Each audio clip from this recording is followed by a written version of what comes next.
Halik kayo. Ito, marami akong humingi sa akin ibang bansa. May Canada. Katapos, yung sila, naging natakatod sila. Nag-humingi ng basbas sa akin. Humingi siya ng basbas. Alam mo lang yan, yung bato ko balik sa akin. Huwag yung baliwalain niya. Bilang dumating ang sakuna, wala na kayo maasahan saan ito mapupunta, iilaw yan. At makikita ng mga angel, kukunin kayo, buhay kayo, kukunin ng Diyos. Kaya ang bato yung galing sa Diyos. Yan ang sinasabi ng bulalakaw. Ay nahulog. Ako lang ang bigyan ka. Ito, regalo ko rin sa inyo. Dahil, pag tiwala kayo, pray to God, si God ang bahala sa inyo. Ito ay dumaan sa akin, ay sa kanya galing.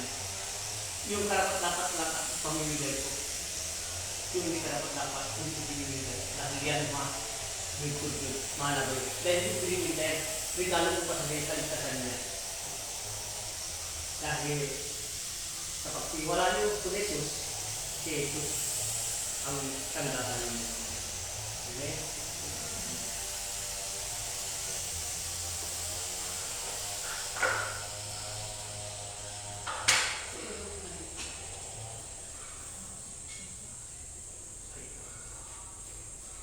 Ang alam mo, huwag mo makita sa mga anuman ha.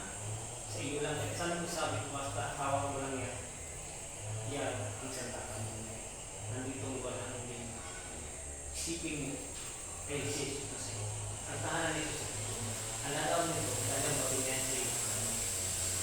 Kung ano man ang sakit, naramdaman nyo, pahigil lang at tiwala kayo. May mahal. Kaya nyo ha. Ako naman din ang humihingi ng tayo. Iba ng tayo. Kaya mo. Para nga mga ibang mga spirito dito.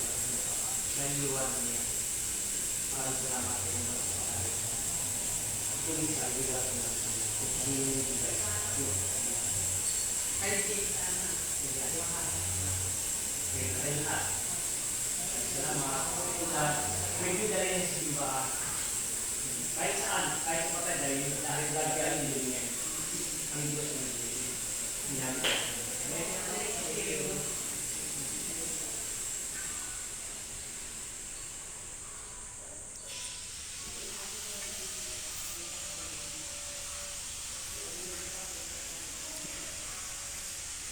Nagsabay kayo.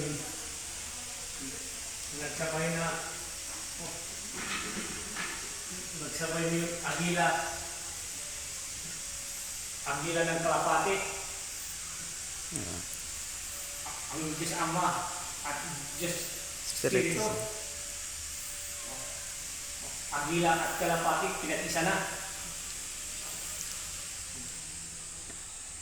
Ay, maraming salamat at nagtiwala sila sa mga bato. Ang bato ay bilog dyan, galing sa Diyos yan. Papalad sila. Ay, humilig siya ng bato.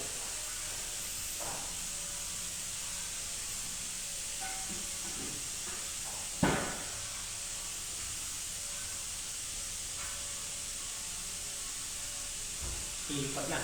Ano po ma?